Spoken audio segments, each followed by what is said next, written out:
The letter arrived before Maria Callahan did, torn clean through the middle as if someone had tried to unmake the words before they could take hold of anything real. It had been a Tuesday in the spring of 1882 when the stagecoach rattled into Harrow Creek, a small but stubborn cattle town nestled at the edge of the New Mexico territory, where the red clay earth stretched out in every direction like God had unrolled a bolt of rust-colored fabric and forgotten to cut it. The town was not much to speak of: a general store, a livery, a saloon that kept more secrets than it served drinks, a modest church with a bell that rang slightly off tune, and a scattering of homes and businesses that leaned against one another like tired men at the end of a long day. But it was alive, and it was honest, and it had a kind of rough dignity that Maria recognized even through the dirty glass of the stagecoach window, because she had grown up understanding that survival was its own form of beauty. She stepped down from that coach with her chin lifted, and her heart hammering, and absolutely nothing to her name except the borrowed dress on her back, a faded blue calico that belonged to a woman named Ruth Hensley, who had taken pity on her at the last stop in Santa Fe, and the torn letter she held clutched against her chest with both hands, as though letting go of it might mean letting go of the only thread of purpose she had left in the world. The letter had come to her 3 weeks earlier, forwarded twice and delayed once, which explained the condition it was in. Half of it was missing. The left side had been soaked through in some river crossing and then dried wrong, the ink bleeding into illegibility. What remained told her the basics. A rancher in Harrow Creek named Daniel Finley had placed an advertisement in the Santa Fe New Mexican seeking a wife, a woman of good character, willing to work, not afraid of the land or the weather or the kind of solitude that came with wide open spaces. He had written in his own hand on what remained of the page that he was a God-fearing man of 32 years who owned the Finley Ranch 4 miles northeast of town, that he had a young son from his first marriage who needed a mother's steadiness, and that he believed in honesty above every other virtue. The rest of the letter, what it said about wages or arrangements or expectations, or even whether he had described himself further, was gone. Torn away or washed away, Maria could not be certain which. She had answered it anyway. She had written back to the post office box listed in what remained of the advertisement, told him her name and her age, which was 26, and told him the truth, that she had no family left in Santa Fe, that her father had died of fever the previous winter and her mother had passed years before that she had been working as a seamstress and a laundress and occasionally helping in a bakery to pay rent on a room the size of a generous closet. She told him she was not beautiful in the way paintings were beautiful, but she was capable and steady, and she did not frighten easily. She had never received a reply, but a second notice had appeared in the newspaper, this one placed by the same post office box, and it said simply, "Come to Harrow Creek. Ask for Daniel Finley at the land office. He is still looking." Maria had taken that as close enough to an invitation. And so here she was, stepping off a stagecoach in a town she had never seen, wearing another woman's dress, holding half a letter, and trying to look like she had not spent the last 3 days on a rattling coach with 4 strangers and no proper sleep. The dust of the street settled around her boots. The town smelled of horses and wood smoke, and something faintly sweet, maybe fresh bread from the bakery 2 doors down from the stage stop. A few people on the boardwalk looked up at the arriving coach, as people always did, tracking new faces the way you tracked clouds when you needed to know about rain. Maria tucked the torn letter into the small cloth bag she carried and squared her shoulders. "Excuse me," she said to the man unloading luggage from the top of the coach, a weathered fellow with a silver mustache. "Could you tell me where I might find the land office?" He pointed down the main street without looking up. "End of the block, left side, red door, can't miss it." She thanked him and started walking. The land office was exactly where he said it was, with a red door that had seen better years and a sign above it that read Harrow Creek Land and Property Registry, Est 1874. Maria pushed it open and stepped into a room that smelled of paper and pipe smoke. An older man sat behind a cluttered desk, his spectacles pushed up on his forehead in the way that men did when they had been reading too long. "I'm looking for Daniel Finley," Maria said. "I was told this would be a place to find information about him." The old man lowered his spectacles to his nose and looked at her over the rims. "You're the woman who wrote about the advertisement." It was not really a question. "I am. My name is Maria Callahan." He nodded slowly as if confirming something to himself. "Charlie Watts, I keep the registry here. Daniel's a good man. He doesn't know you're coming today specifically. He wasn't sure you'd come at all, truth be told. But he's asked me to send anyone who comes asking out to the ranch." He pulled a hand-drawn map from a drawer and set it on the counter. 4 miles northeast. "The road forks at the old cottonwood. You take the right fork. You'll see a painted gate white, though it needs new paint." Maria studied the map. "Is there someone who can take me out? I don't have a horse." Charlie Watts considered this for a moment, then called out toward a back room. "Jesse, you heading out near the Finley place today?" A young man emerged, no older than 19, with straw-colored hair and a guileless expression. He looked at Maria with open curiosity. "I can take her out in the wagon. I'm delivering feed to the neighboring ranch anyhow." And that was how Maria Callahan found herself bumping along a red clay road through the New Mexico spring in a feed wagon, driven by a boy named Jesse. Watching the land open up around her in a way that felt less like approach and more like being slowly swallowed by something enormous and indifferent, and also, somehow, magnificent. The sky was enormous here. That was the first thing that struck her, even above the dust and the scale of the plain. In Santa Fe there had always been something, a wall, a mountain, a building interrupting the sky. Here the sky just went on, a blue so deep it looked polished, with great white clouds standing up in it like monuments. She had not expected to feel the beauty of it. She had expected to feel afraid, and she did, a little. But the beauty was louder. "Mr. Finley's a good rancher," Jesse offered, not looking at her, his eyes on the road. "Lost his wife 2 years back. Fever, same as a lot of people. He's got a boy, Tommy, he's 7 now. Smart kid. Quiet." "He mentioned the boy in his letter," Maria said. Jesse nodded. "Tommy doesn't take to people easy. He was close to his mama." He paused, seemed to consider whether he was saying too much, and then said it anyway. "Mr. Finley, he's not a man who shows much, but he's fair, and he works harder than anyone in this county, and he doesn't drink, and he doesn't raise his voice when he doesn't need to. I figure that counts for a great deal." Maria thought that it did count for a great deal.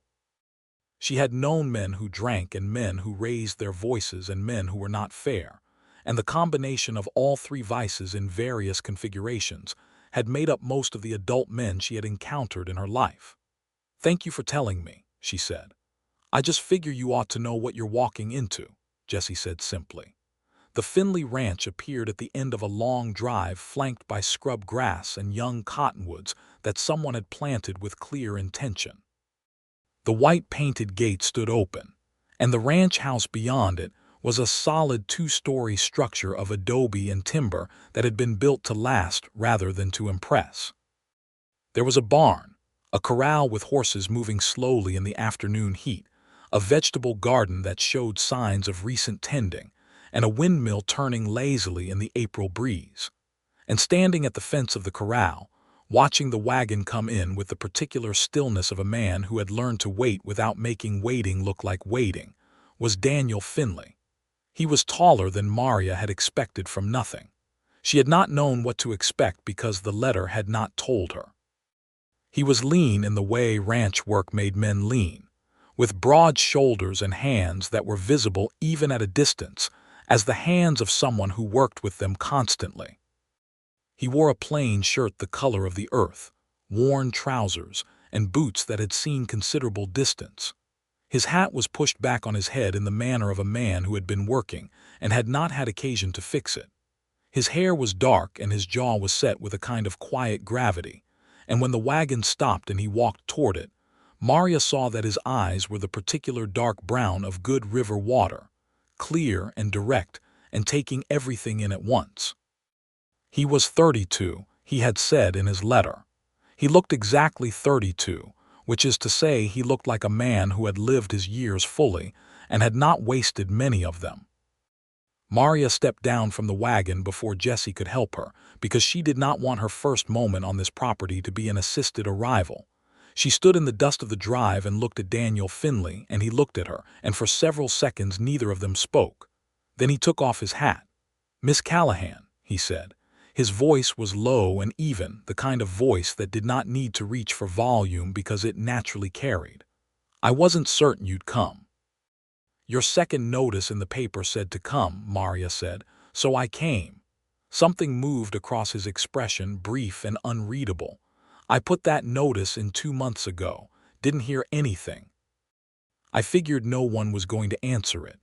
"I answered the first notice," Maria said. "I wrote to the post office box. I told you my name and my situation. I expect the letter got lost." He was quiet for a moment, absorbing this. "I never received a letter." "I suspected as much," she said. "Which is why when I saw the second notice, I decided a letter was not reliable enough and came in person."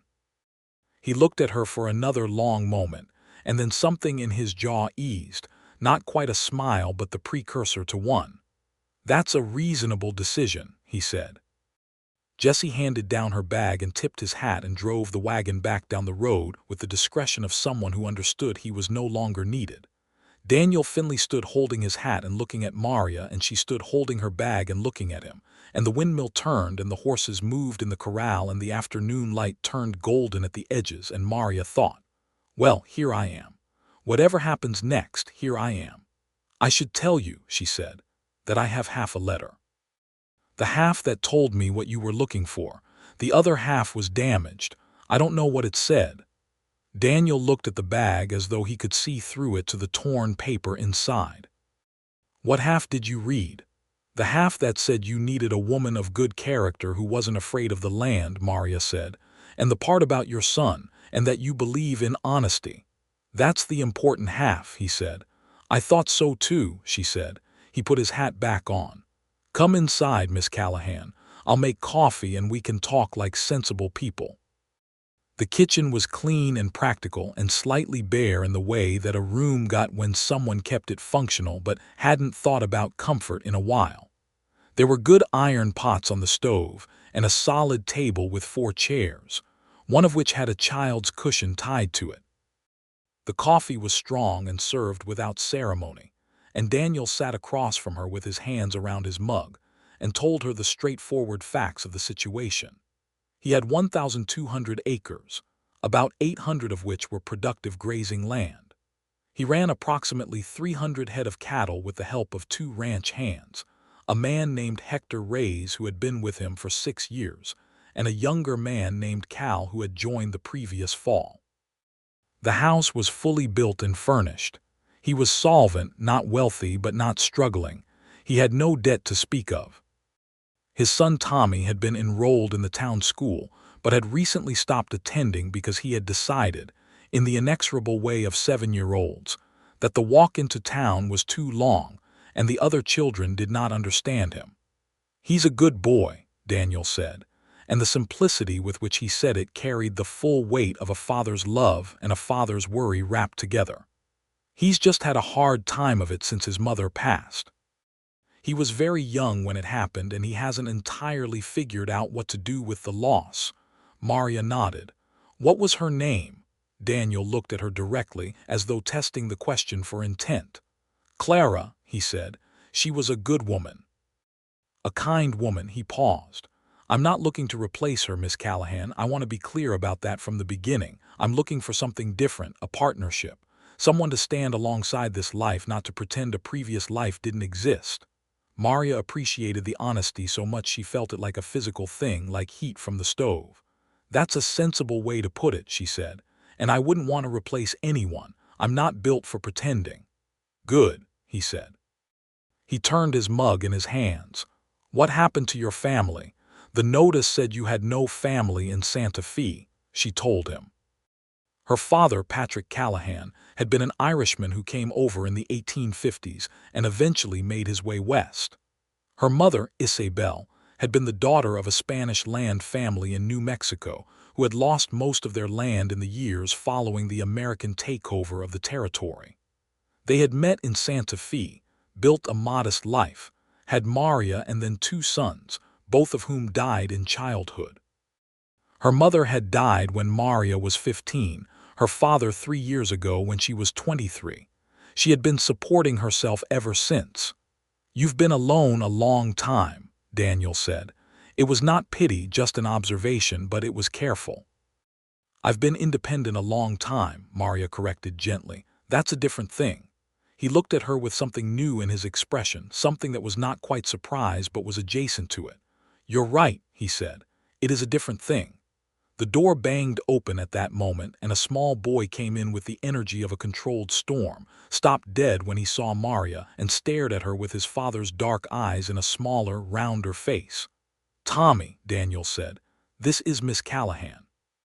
"She's come a long way to visit." Tommy stared at Maria. Maria stared back. In her experience, children did not respond well to being treated as fragile or unpredictable, so she simply said, "Hello, Tommy, I hear you're 7. 7.5, he said with the precision of someone for whom that half-year was a matter of real significance. "Right," she said. "I stand corrected." He continued staring at her. Then he looked at his father and then back at her and said with devastating directness, "Are you going to be my new mother?" The kitchen went very quiet. Outside, the windmill kept turning. Daniel started to speak, but Maria said, "I don't know yet. That depends on whether your father and I decide we'd be good for each other. And I imagine it also depends on whether you and I get along." Tommy thought about this. It was very visible, the thinking. His brow furrowed and his mouth went slightly sideways. Then he said, "Can you make biscuits?" "I can," Maria said. "Good," he said, as if this had resolved a great deal, and went to the back of the house to do whatever 7.5-year-old boys did in the late afternoon. Daniel Finley looked at Maria across the kitchen table, and for the first time she saw him almost smile. "You handled that well," he said. "Children want honesty and biscuits," Maria said, "in roughly that order." This time he did smile, briefly and completely, and it changed his face in the way that a crack of light through a closed shutter changed a dark room. She stayed to dinner that evening. Hector Reyes, the senior ranch hand, came in to eat as was apparently customary, a compact and dignified man of about 40 with silver threading his black hair and a courtesy that felt earned rather than performed. He greeted Maria with a slight bow and said it was a pleasure to have company at the table. Cal was apparently in town for the evening and did not appear. After dinner, Daniel arranged for Maria to stay the night in the spare room upstairs, as the last stage back to town had already gone, and he would not hear of her trying to walk 4 miles in the dark. He was careful and proper about it, informing her that Mrs. Pierce from the neighboring ranch often stayed over when visiting, and the arrangement was known and unremarkable, and Maria appreciated that he thought to say it. She lay awake that night in the clean spare room with the window open, and the sound of the New Mexico night coming in, the crickets, the distant movement of cattle, the creak of the house settling, and thought about what she was doing and whether it was the right thing, and whether the right thing was even a concept that applied cleanly to circumstances like these. She thought about the torn letter, which she had retrieved from her bag and laid on the nightstand. The existing half in his handwriting, steady and direct and unadorned. She had been reading it for weeks, turning it over for any meaning she might have missed. Now she was in the same house as the man who had written it, and it seemed almost impossible that the world worked this way, that a torn piece of paper and a borrowed dress and 3 days on a stage could put you within walls of a life that might become your own. She thought she could learn to love this land. That was the first thing. She thought she could respect Daniel Finley, and that respect was a better foundation than most things. And the boy, that serious small boy with his father's eyes and his questions about biscuits. She had felt something in her chest when he walked in the door, something warm and slightly painful, the way feeling came back into a cold hand. She did not know if this was the beginning of something or just a night in a stranger's spare room, But she was not, she realized, afraid. And that counted for something. In the morning she made biscuits. She had to acquaint herself with his kitchen, which she did methodically and without making a fuss about it, locating the flour and the lard and the salt and the baking powder, finding a cast iron skillet that was perfectly seasoned from years of use. She had the biscuits in the oven before Daniel came downstairs, and the smell had apparently preceded her announcement of her presence in the best possible way, because when he appeared in the kitchen doorway he stopped and looked at the evidence of her activity, the flour-dusted counter, the cast iron in the oven, the coffee already made, and said, "You didn't have to do that." "I know," Maria said. "I wanted to. I find my way in a new place by being useful." He poured himself a cup of coffee and sat down. He was freshly shaved, and his hair was still slightly damp from the basin, and he looked, in the morning light coming through the kitchen window, like a man who carried his life with a certain careful dignity. Tommy appeared on the stairs in his nightshirt, drawn by the smell with the reliability of weather. He looked at the oven with something like reverence, and then sat down at his chair with the cushion on it without being told and said nothing, which Maria was beginning to understand was his form of highest approval. "I'd like to see the ranch this morning," Maria said, setting a mug of coffee in front of Daniel, "if you're willing to show me." "I am," he said. They rode out after breakfast, Tommy insisting on coming and being installed on a gentle pinto that was clearly his own horse, a calm-eyed creature he called Pepper with the seriousness of someone who had given the name considerable thought. Daniel rode a large bay gelding and brought a second horse for Maria, a steady dark mare named Nellie, and asked if she could ride before handing over the reins.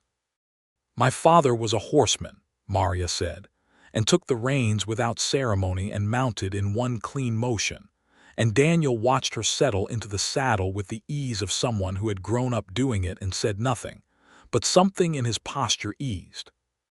They rode north through the grazing land in the early morning cool, when the light was still golden and low, and the cattle stood in groups in the yellow grass like something out of a painting.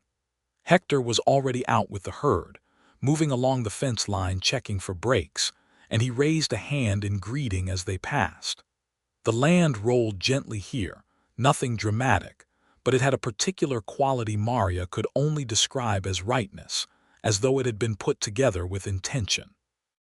Daniel told her about the land as they rode, which sections were most productive, where the spring ran through the lower pasture, where he was thinking of extending the fencing next year, what the harsh winter of 1880 had done to the herd, and how he had rebuilt since.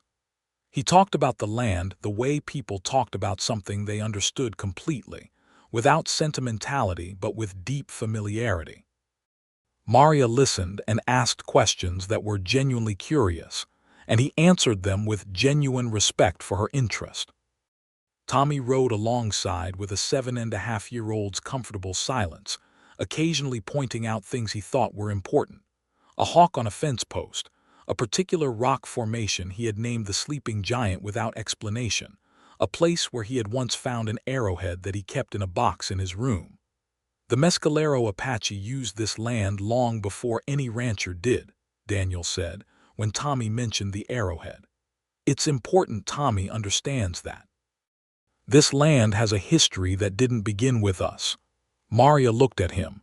He said it simply, as a matter of fact, not as a performance. She had not expected it, and yet it fit everything she was learning about him, the directness, the fairness, the unwillingness to dress up reality in something more comfortable than it was.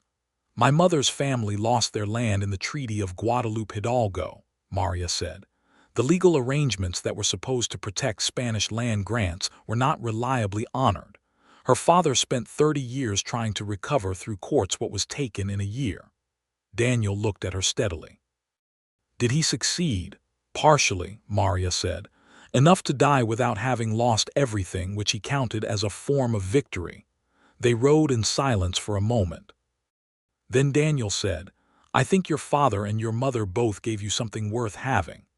It was such a simple and exact thing to say that Maria felt it catch in her throat like a splinter, small and sharp and meaningful. They turned back toward the ranch house as the sun climbed past 10 o'clock, and by the time they had put up the horses and washed up, Maria had made a decision, or rather had confirmed a decision she suspected she had already made somewhere in the middle of the night in the spare room, listening to the New Mexico dark. She wanted to stay. She told Daniel that afternoon, sitting in the shade of the porch, Tommy having gone inside to read, Hector and Cal somewhere in the distance with the herd. She said it plainly. "I would like to stay if you're still looking for someone. I would like to try this." Daniel sat with his forearms on his knees and his hat in his hands, turning it slowly, a thing she was beginning to recognize as his way of thinking carefully before he spoke. "I want to make sure you understand what you'd be choosing," he said.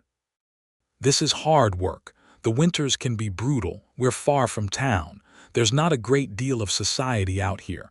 It's a long way from Santa Fe." "I know what hard work is," Maria said. "And Santa Fe had very little to offer me. I'm not choosing between a comfortable life and this one.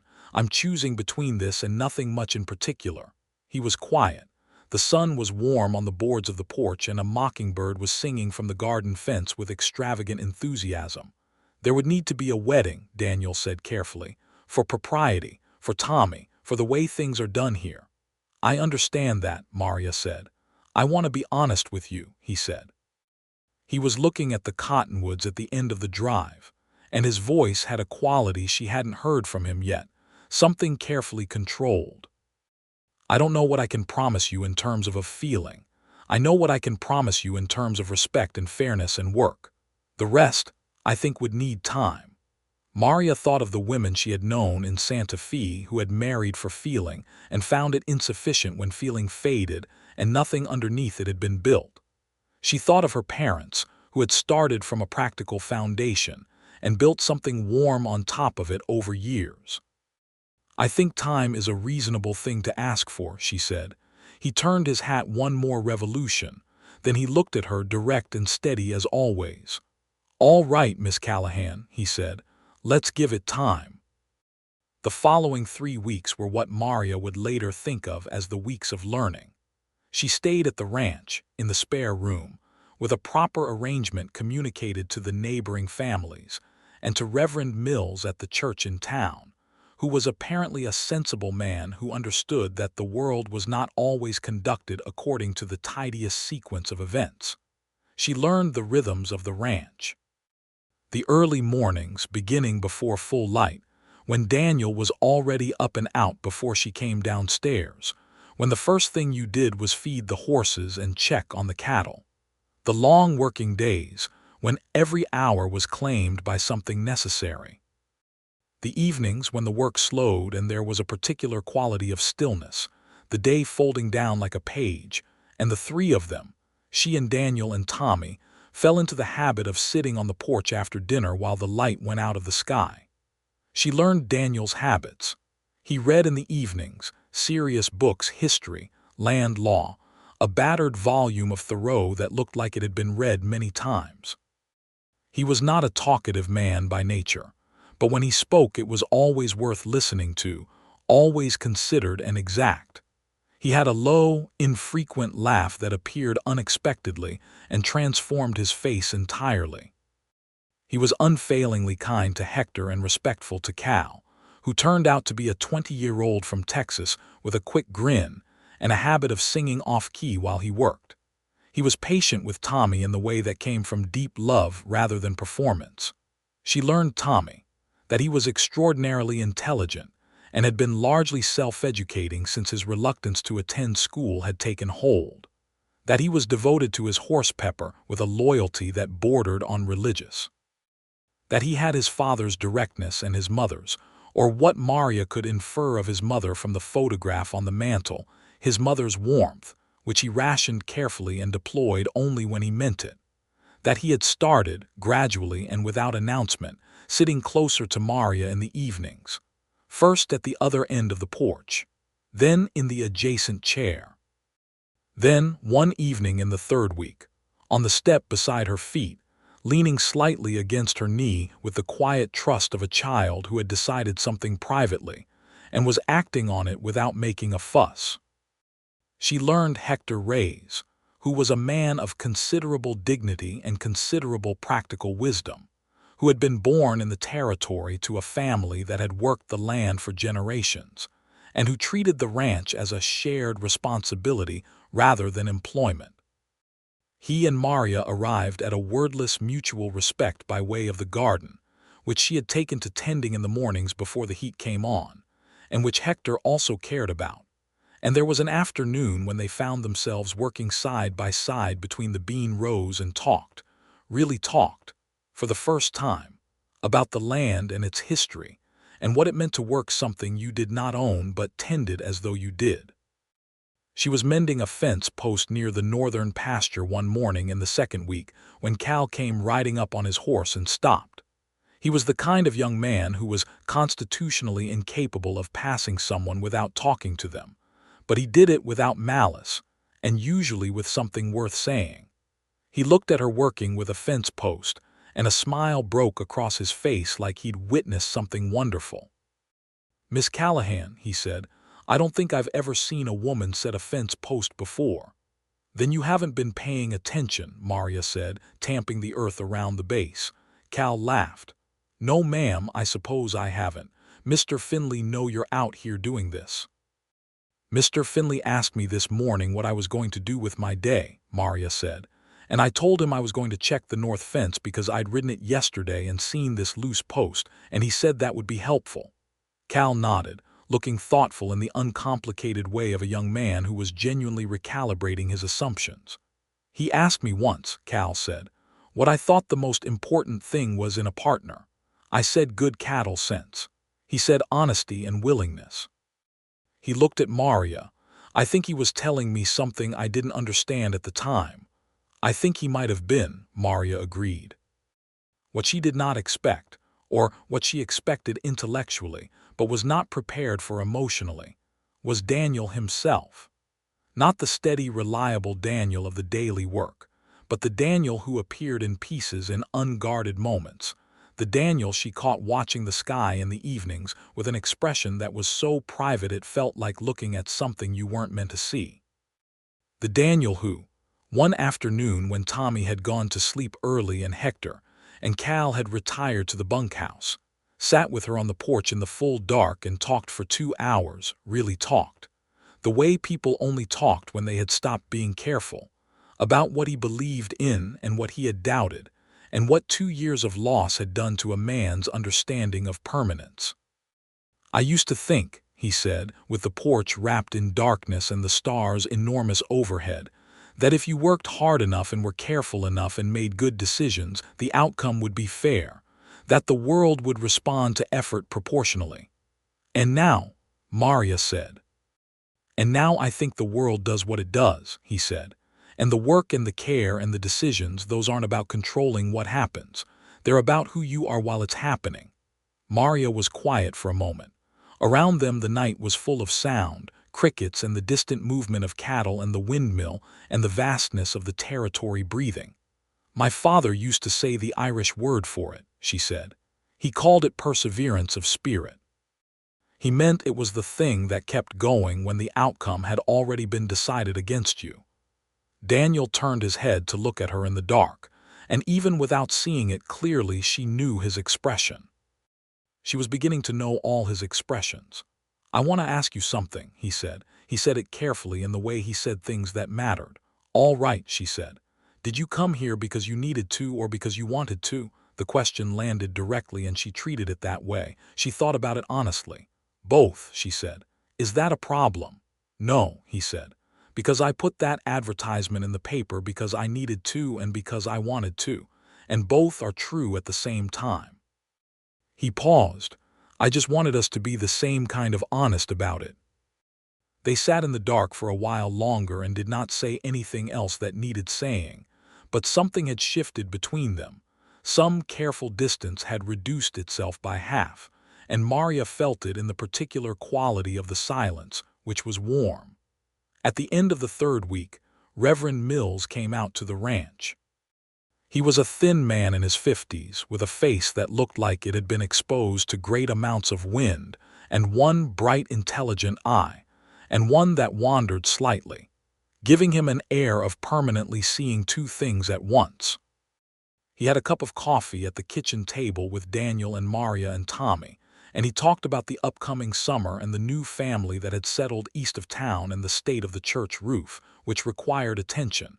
And then he looked at Daniel and Maria with his combined attentive gaze and said, "I think a wedding would be in order soon, if you're both decided." Daniel looked at Maria. Maria looked at Daniel.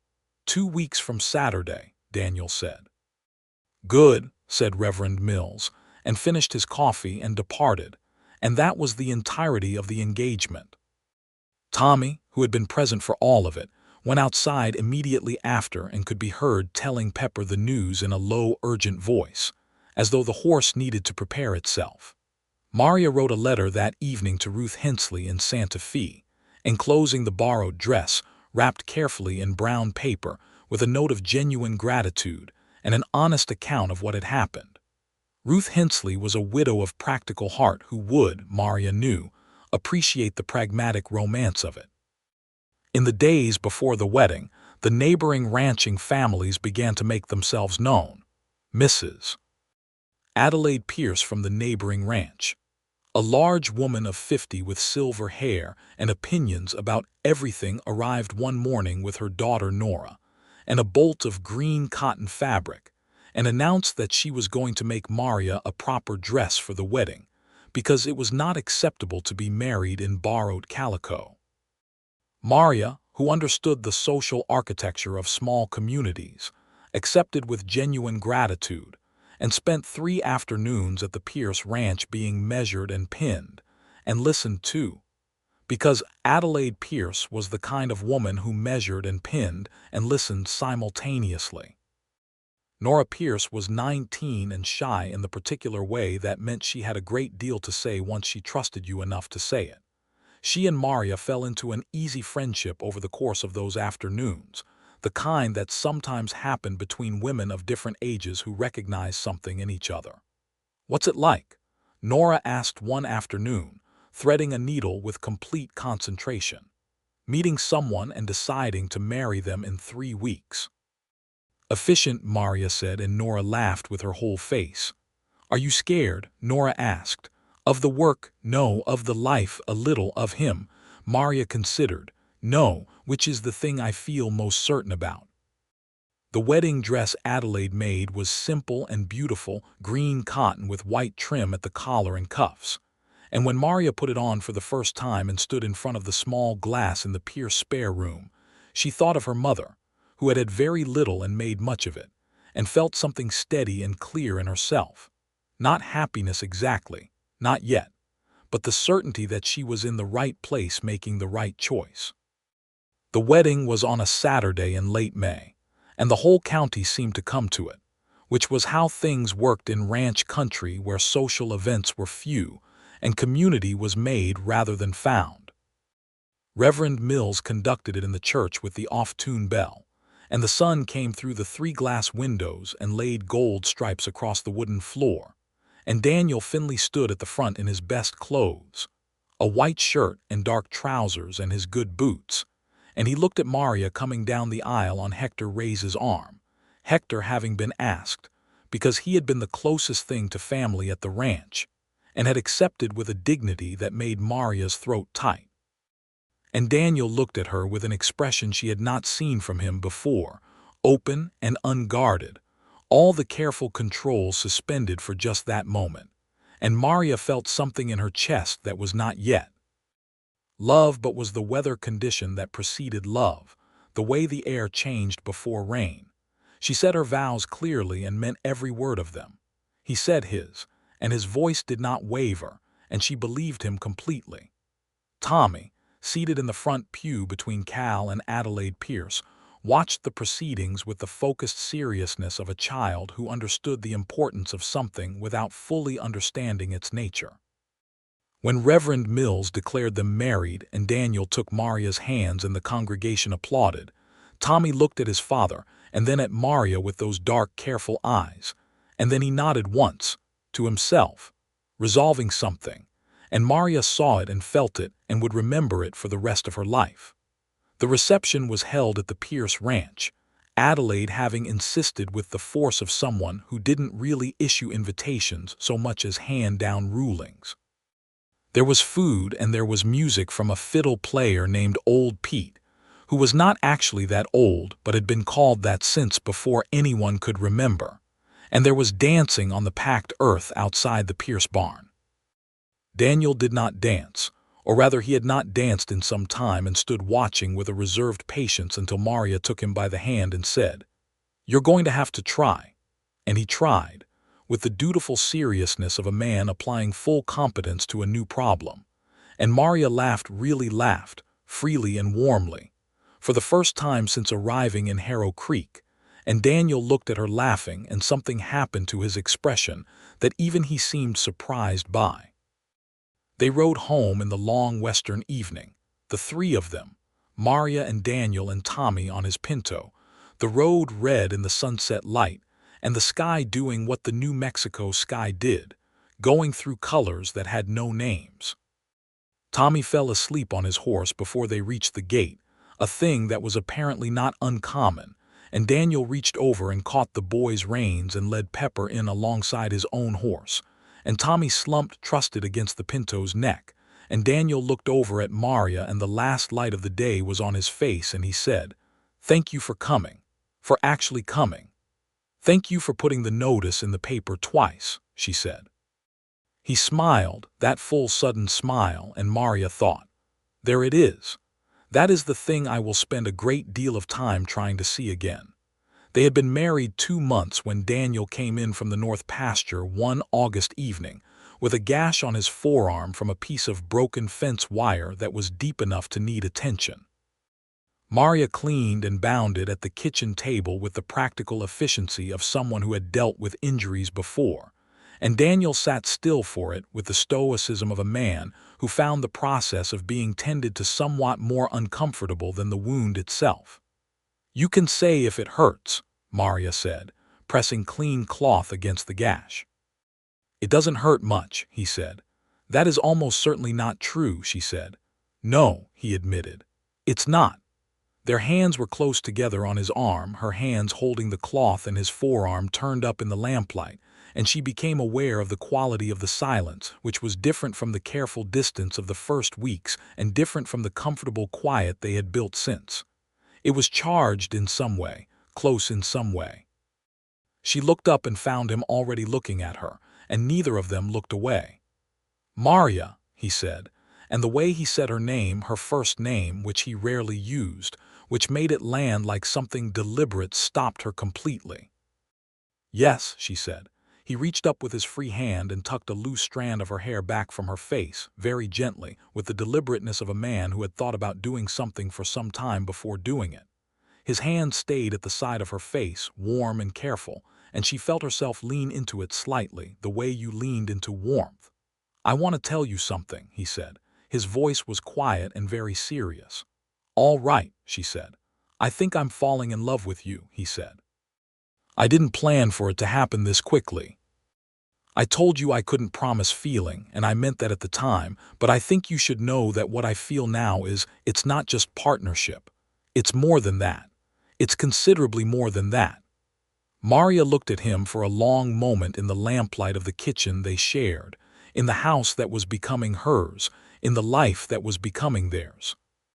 She thought of all the things that had led her here, the advertisement and the torn letter and the borrowed dress, and the stagecoach and the red clay road and the white painted gate. She thought of the porch in the dark and the morning rides in Tommy's hand, finding hers one evening without announcement and holding it with the trust of someone who had decided. "I know," she said. "I know because I'm falling in love with you too, and I didn't plan for it either, but here we are." His thumb traced her cheekbone very lightly. "Here we are," he said. She leaned forward and kissed him, and he kissed her back. And it was not the careful, restrained thing of people being sensible, but the real thing, the full thing, warm and searching and completely certain. And the lamp burned on the table, and the night was enormous and full outside the window, and the house breathed around them. The summer turned to fall, and the fall was full. Daniel had a particular way of watching the sunset from the porch that Maria had come to love, standing with one hand on the post and his coffee in the other, not performing the watching, just doing it, and she had started standing beside him for it, their shoulders close, sometimes touching. Tommy would usually be there too, sitting on the step with Pepper tied at the garden gate, because the horse had taken to following Tommy everywhere and no one could find a good argument against it. They talked in those evenings, not always about important things, sometimes about the herd or the fence work or what supplies needed ordering from the general store, but sometimes about larger things, about what they wanted, about what Tommy might be when he grew, about Daniel's parents who had come from Kentucky and were both still living in a small town there, people Maria had not met yet but wrote letters to and who wrote back with the careful warmth of people who were grateful their son had found his way to happiness. Daniel's mother in her second letter wrote, "He sounds lighter in the letters now. He was never a heavy man, but there is a lightness now. I think that is you, Maria." Maria read that line 3 times and then folded the letter into the small box she kept on the nightstand, beside the torn original letter, which she had kept because it seemed important not to lose the beginning of things. In November, the Comanche County record keeper came out to the ranch to update the property documentation to include Maria's name on the deed, because Daniel had gone into town 2 weeks after the wedding and arranged it, and had mentioned it to her simply and without preamble one evening as though it were a practical matter, which it was, but it was also more than that. It was a declaration of partnership made in ink and at law. And Maria had looked at him across the dinner table and felt so comprehensively certain of him that she could not find words for it, just reached across and took his hand and held it. He turned his hand over and held hers back. Hector watched all of this with the quiet approval of a man who cared about the people around him and had been worried, in the way of someone who worked the same land and ate at the same table, about Daniel Finley carrying his grief alone for too long. One afternoon in late November, a situation arose that none of them had been anticipating. A man rode up to the gate on a dusty horse, a stranger, and he had the look of someone who had been traveling hard and long and had arrived at a destination he was less than certain of.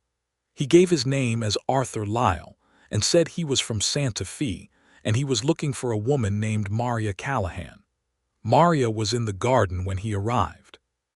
She came around the side of the house and recognized him before he recognized her, and in the moment before he saw her, she had time to feel a cold, clear dread, because Arthur Lyle was a man she had hoped not to encounter again. The creditor who had held a small debt her father had owed a merchant in Santa Fe, a debt Maria had been paying down in installments before she left, and who had decided, apparently, that her absence constituted default. She had left without telling him she was going. She had left quickly, spending her last funds on the stage ticket, and she had intended to write and arrange payment from Harrow Creek but had not yet done so, and now here he was, dusty and aggrieved, on her front gate. She dealt with it directly, as she dealt with most things. "Mr. Lyle," she said, "you rode a long way." He was a small man, prickly with the specific resentment of someone who believed the world did not take him seriously enough. "You owe $60, Miss Callahan," he said. "Mrs. Finley," she said, "I'm married," she kept her voice level, "and I know what I owe. I intended to write when I was settled." "You should have settled it before you left," he said. Daniel appeared from the barn, having seen the stranger at the gate, and he crossed the yard with his long, unhurried stride and stood beside Maria with the calm solidity of a man who was not looking for a confrontation, but was not going to avoid one either. He listened to Lyle's version of events with his arms at his sides and his expression neutral. "What does she owe?" he said. $60, Lyle said. "Her father's debt from old Marchetti's dry goods. She's been paying it off, but she left before it was settled." Daniel looked at Maria. She met his eyes and said, "It's true, I should have handled it before I left. I ran out of time and money together and I made a decision that wasn't entirely right." He looked at her for a moment with that direct, clear regard. Then he looked back at Lyle. "I'll write you a bank draft for $60. You'll ride back to Santa Fe with the debt settled, and I don't want you coming out here again." Lyle seemed somewhat deflated by the lack of drama. Yes, that's acceptable." Daniel wrote the draft at the kitchen table, with Maria standing in the doorway. After Lyle rode away, considerably less theatrically than he'd arrived, Maria said, "I'll pay you back." "You don't have to," Daniel said. "I know I don't have to," she said, "but I will. Not because you'd ask, but because it was my debt and I prefer to carry my own." He looked at her with that small private expression, the one she'd learned was his form of admiration. "All right," he said, $20 a month until it's done." "10," she said, "and I'm keeping the accounts for the ranch, which is worth more than $10 a month to you, and we both know it."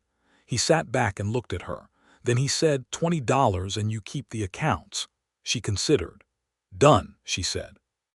He shook his head slowly, and the full smile came, and Maria thought for not the first time that she would very happily spend the rest of her life negotiating with this man. Winter arrived hard and early that year, as New Mexico winters sometimes did, and the ranch contracted inward the way it had to, the daily work shifting from expansion to preservation, keeping the herd fed and the water troughs from freezing and the buildings sound. Maria learned the winter rhythms the way she had learned the summer and fall ones, by doing and watching and asking when she didn't know. Tommy, under a kind of sustained attention from Maria that was neither forceful nor sentimental, but simply consistent and genuinely interested, had begun to change in small but significant ways. He had started reading aloud to her in the evenings, which began as a practical exercise and became something they both looked forward to. He had started asking questions that spanned wide territory, about his mother, sometimes, with a child's careful bravery, which Maria answered honestly and with warmth, making space for Clara's memory rather than flinching from it, and about the world and its history and why things were the way they were. He had, one December morning, taken Maria's hand while they were walking to the barn and held it without explanation, and she had held his back without explanation, and they had walked the rest of the way to the barn hand in hand in the cold morning air. One evening in January, a fierce blue norther came through and drove the temperature down to something brutal. They were all inside by 5 in the afternoon, the horses in the barn, the cattle in the lower pasture with the windbreak, and the house warm from the fireplace and the stove.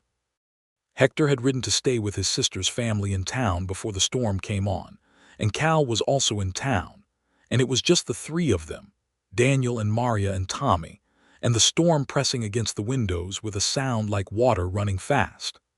Tommy fell asleep at the table over his book, and Daniel carried him up to bed with the ease of long practice, and when he came back down, Maria was at the fireplace adding another log, and he sat down on the hearth beside her and looked into the fire.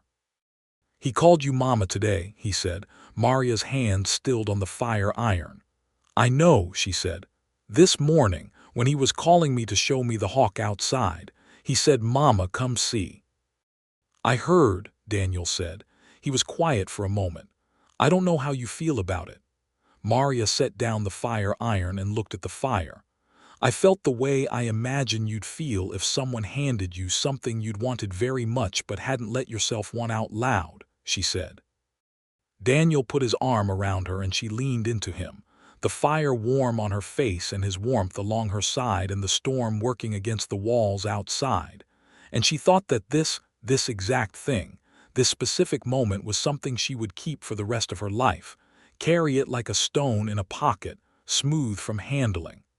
"I love you," he said into her hair.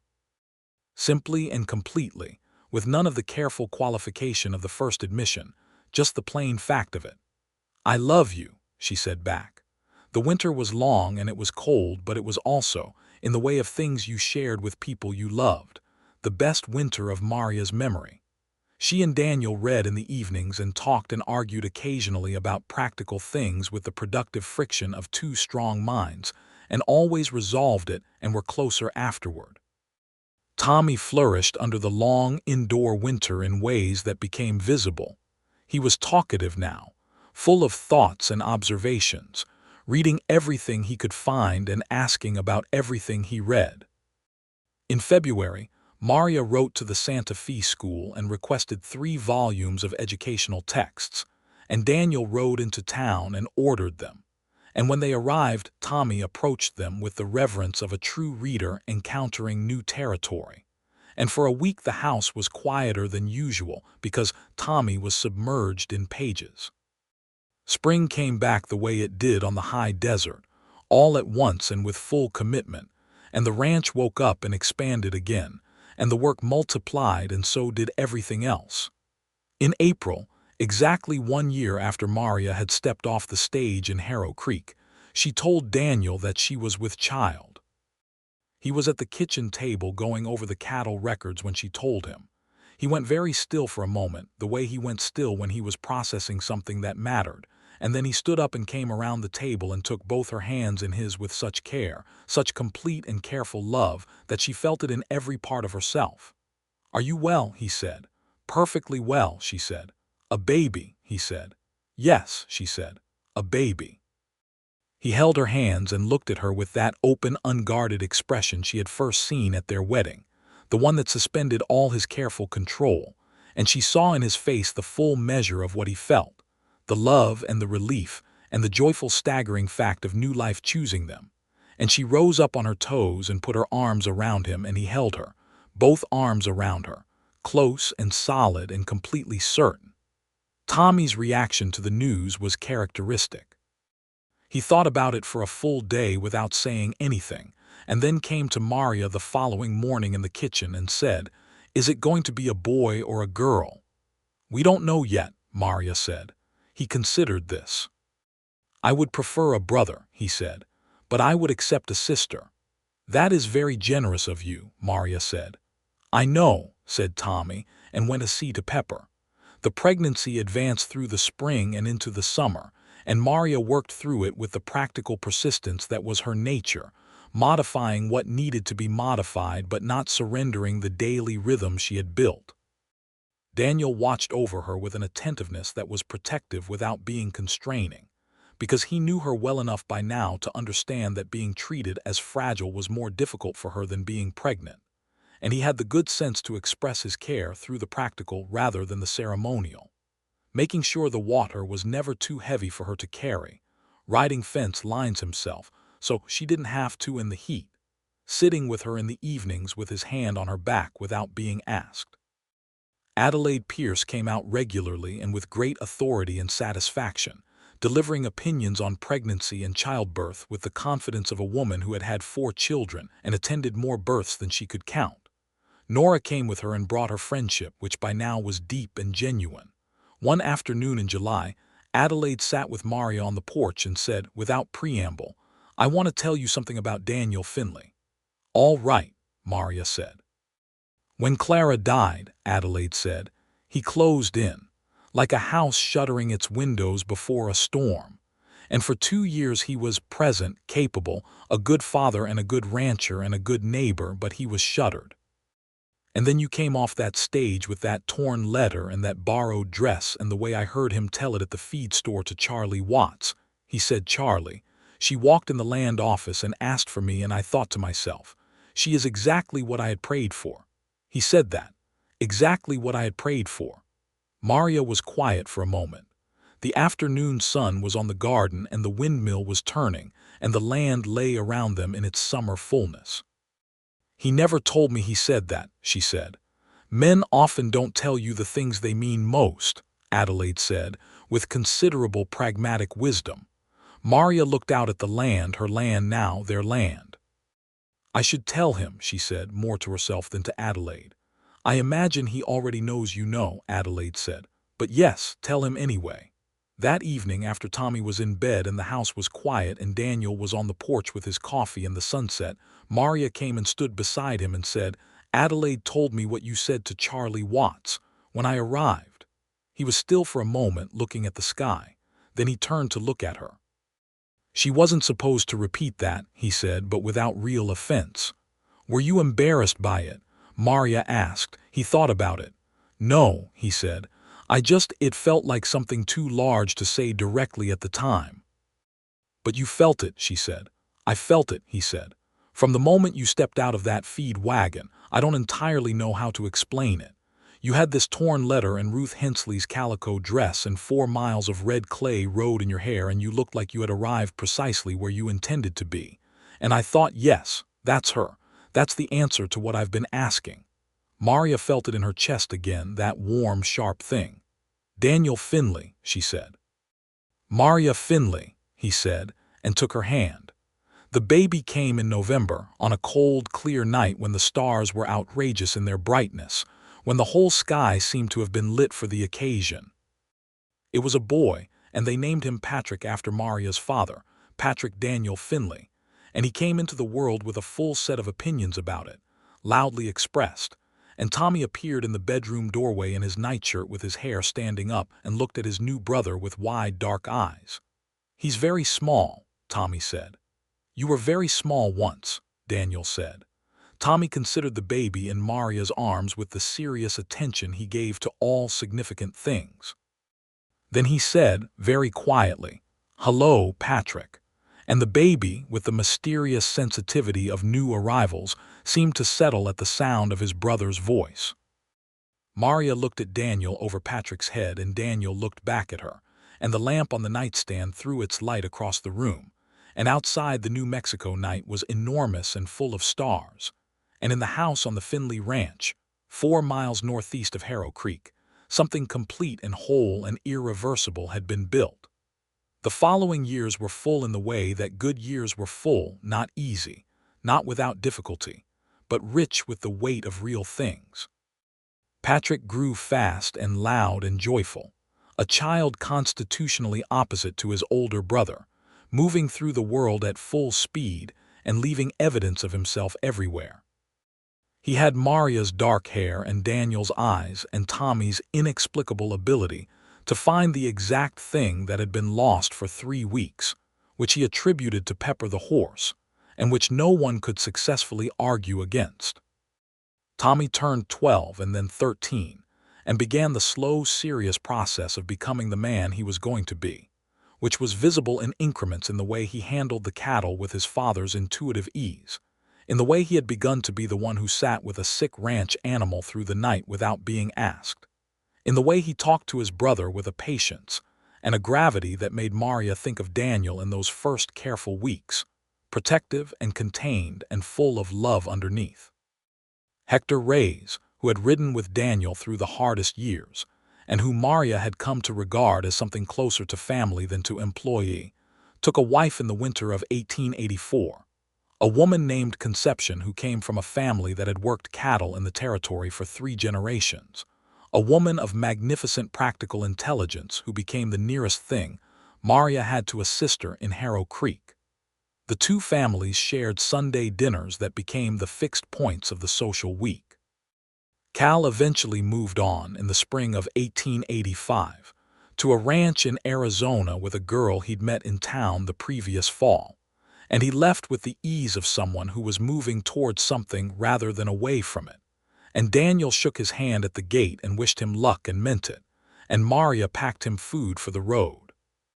They hired 2 new hands that spring, brothers from Missouri named Thomas and Will Garrett, quiet, capable men in their late 20s who fit into the rhythm of the ranch, with the ease of people who had been raised to work rather than to be watched working. The ranch itself expanded in those years, carefully, not recklessly. Daniel had a conservative intelligence about growth. He expanded the herd when the land and the water could support it, bought the adjacent 40 acres when old Jensen decided to move east to be near his daughter, improved the irrigation from the spring. Maria managed the books with an attention to detail that impressed even Daniel, who had not been a poor manager himself, and the ranch entered the latter half of the 1880s as one of the more stable operations in that part of the territory.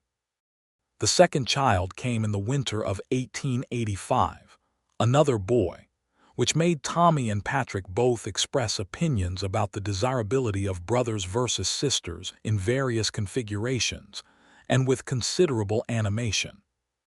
They named him James after Daniel's father, James Hector Finley, and Hector Reyes, when told of the middle name, went very quiet and then said, with great deliberateness, that he was honored and excused himself to the barn for a while, and came back composed but for the brightness of his eyes.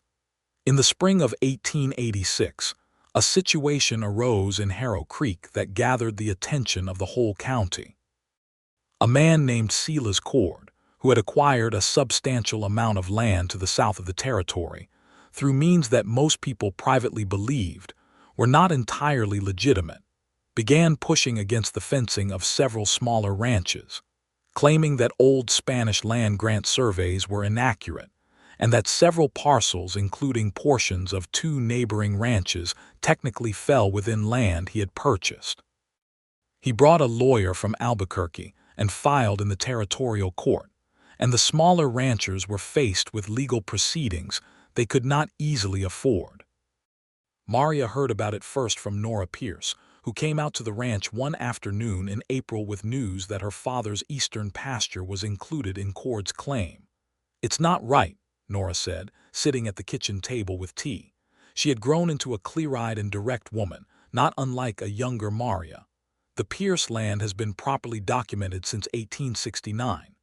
Maria thought about her mother's family, who had fought the same kind of fight for 30 years. "No," she said. "It's not right." She spent 3 evenings at the kitchen table, going through the territorial land records that she and Daniel kept, and the records she had borrowed from Charlie Watts at the land office, tracing the original surveys of the affected land. She was methodical about it, patient in a way that fighting paperwork required, and at the end of the 3rd evening she had found something significant. The original Spanish land grant survey from which Cord's lawyer was drawing was itself derived from a map that had an acknowledged surveying error documented in an 1871 territorial report, a report that had been filed and forgotten, but which was unambiguous. She showed Daniel, and he read it twice and then looked at her with an expression of complete admiration. "You found this in 3 days," he said. "I had good reason to look," she said. They brought the documentation to Charlie Watts, who brought it to the county attorney, who brought it to the territorial court, and Silas Cord's claim was dismissed within the month, and the neighboring ranches kept their pastures, and Cord rode back to Albuquerque with his lawyer and did not return. Adelaide Pierce, upon hearing the news, came out to the Finley ranch, stood in the kitchen, looked at Maria and said simply, "Well done," which from Adelaide was the equivalent of a standing ovation. The summer of 1886 was hot and dry, as several summers before it had been, and there were long days when the land looked scorched, and the cattle moved slow, and Daniel rode fence lines in the white afternoon heat with a hat pulled low, and came home with dust on him, so deep it looked like he'd been made of the same material as the road. Maria had developed over the years a precise understanding of the language of his exhaustion, the way his shoulders sat when he was simply tired as opposed to when he was worried, and that summer she kept the evenings quiet and the meals good and the porch available in the dark with 2 cups of coffee and the open sky. "It'll rain," she said one August evening. He looked at the sky with his long experienced gaze. "Not for another 2 weeks. But it'll rain," she said. "Yes," he said, "it'll rain." She took his hand and they sat in the dark and waited together, which was something she had come to understand was the fundamental unit of a shared life. 2 people in the same darkness, holding on, waiting for rain that they knew was coming. Patrick, at nearly 5, was at the age of questions, and his questions had the characteristic breathtaking scope of a child who had not yet learned that adults had limits on explanation. He asked about clouds and cattle and what made the wind, and why the moon was sometimes full and sometimes thin, and who made the mountains, and where the road went if you kept riding, and whether the stars were the same stars everywhere or different ones on different nights.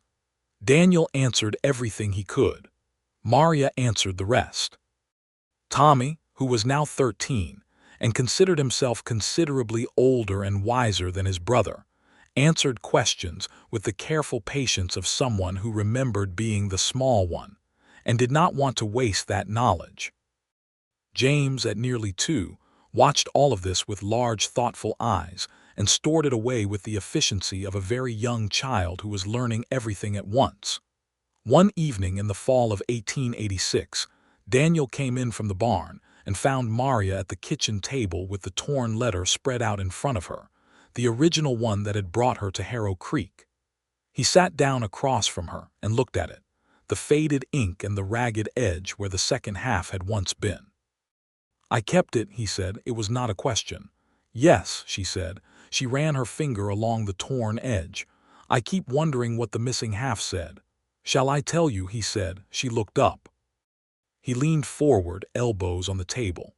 "The second half said that I had 1,200 acres and a house that needed warmth and a son who needed steadiness, and that I was not asking for love because I didn't think it was fair to ask for love, only for partnership, and that I had no way to promise the work would be easy or the land kind, but that I would stand by whoever came. That was the promise I made in ink, on the piece you don't have. I'd stand by whoever came and whatever came with her." He paused. "That was what was on the other half."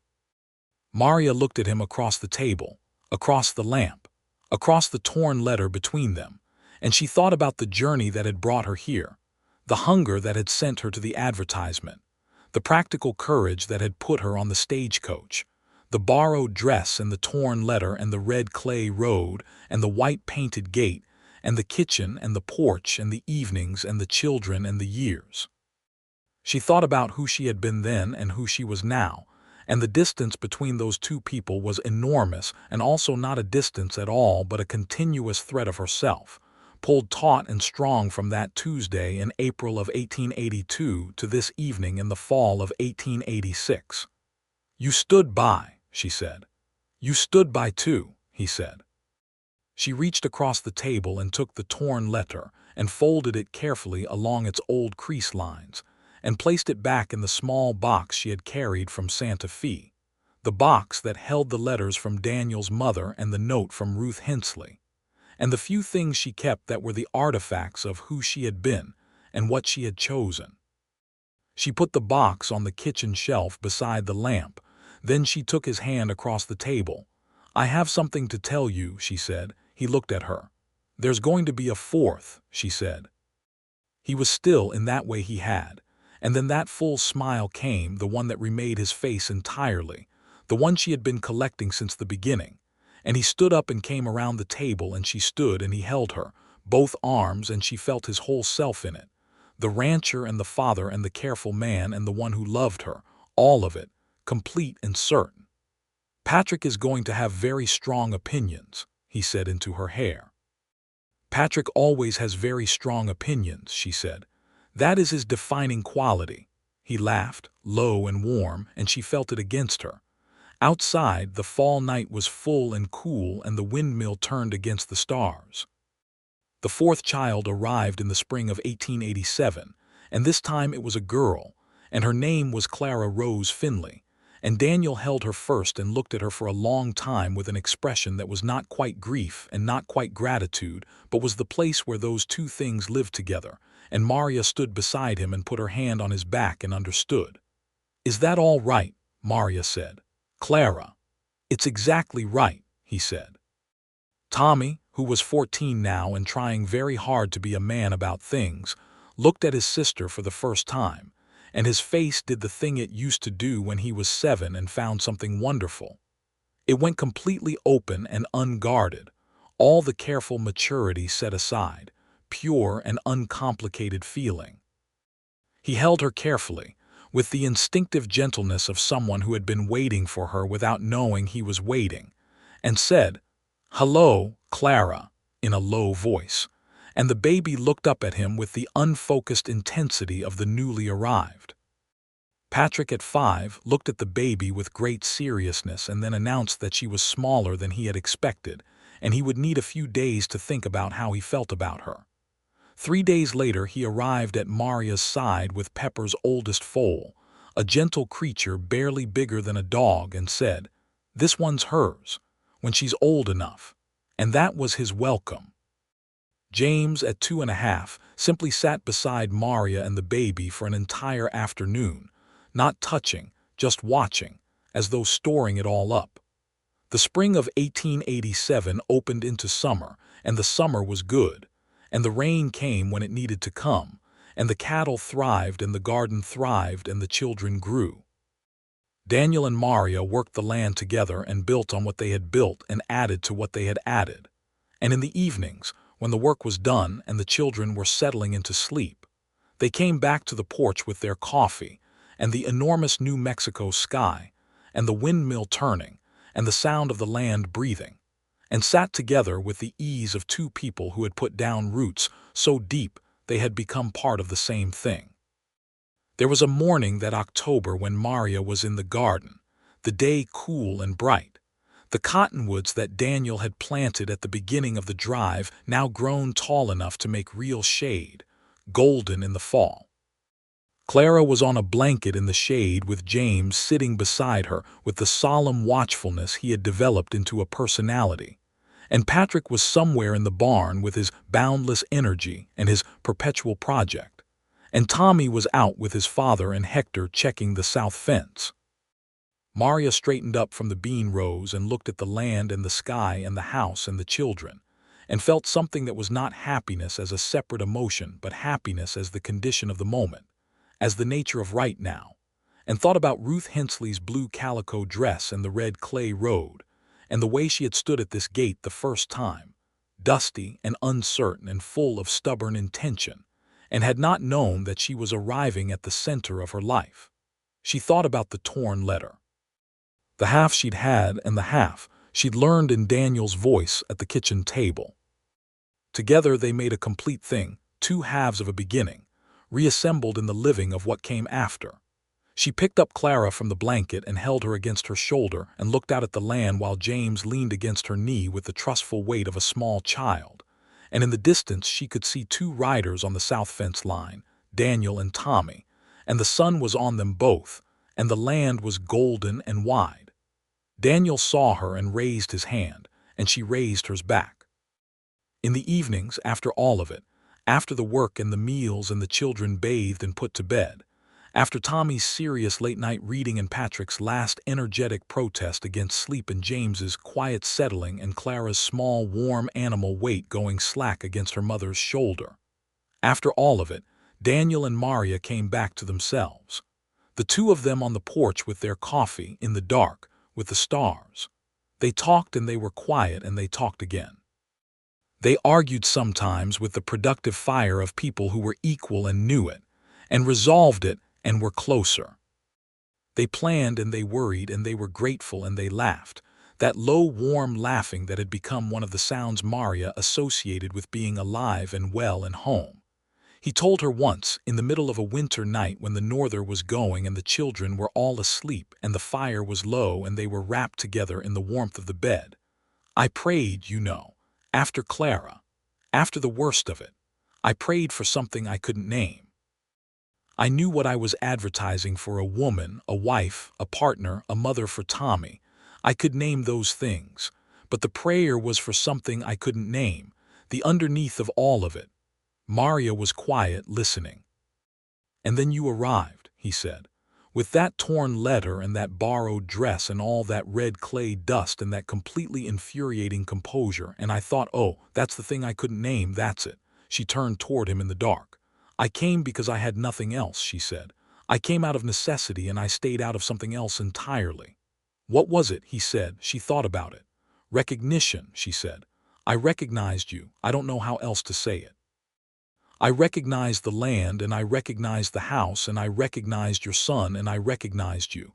I had never been here before and I recognized everything." He was quiet for a moment. "That's it," he said. "That is exactly it." Outside, the storm moved through and passed and went somewhere else, and the night cleared and went cold and silent, and in the house on the Finley ranch in the deep of a New Mexico winter, everything was held.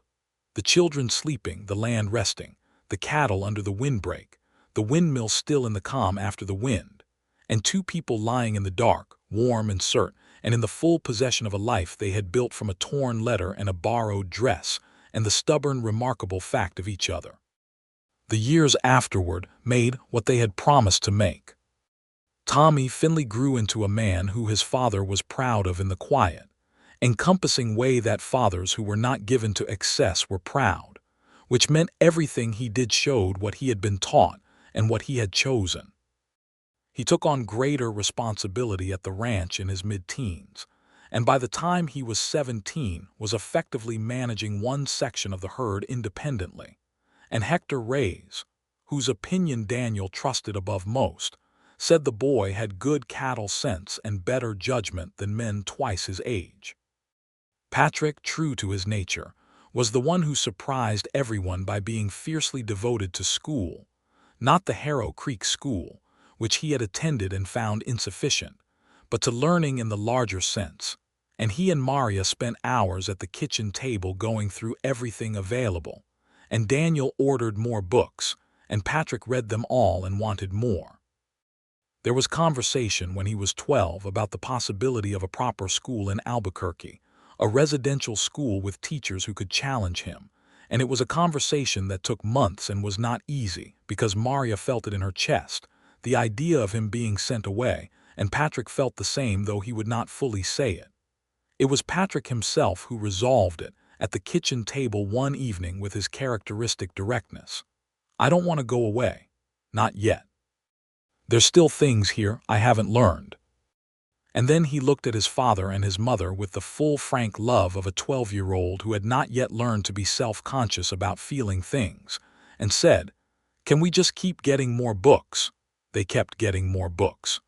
James grew quieter and deeper and more perceptive than any of them fully anticipated, a boy who noticed everything and spoke about it carefully and late. He had a gift with animals that was different from Tommy's practical competence. It was something closer to understanding, a capacity for stillness around frightened or hurt creatures that calmed them in ways that couldn't be explained by technique. Hector called him the young horse whisperer, which James received with his characteristic silence and slight private satisfaction. Clara Rose, as she grew into herself, turned out to have her father's directness and her mother's resilience, and both of those things expressed through a personality that was all her own, joyful, unafraid, absolutely certain of her belonging in every room she entered. She had Daniel's smile and Maria's dark hair and Tommy's thoughtfulness and Patrick's energy and James's perceptiveness, as though she had taken the best of all of them and assembled something new with it. By 1890, the Finley Ranch had grown to something of substance. Not the largest operation in the territory, not the most famous, but the kind of place that had a particular quality about it, something people noticed when they came. The well-tended garden, the solid fences, the horses in good condition, the children who spoke to adults directly and without fear.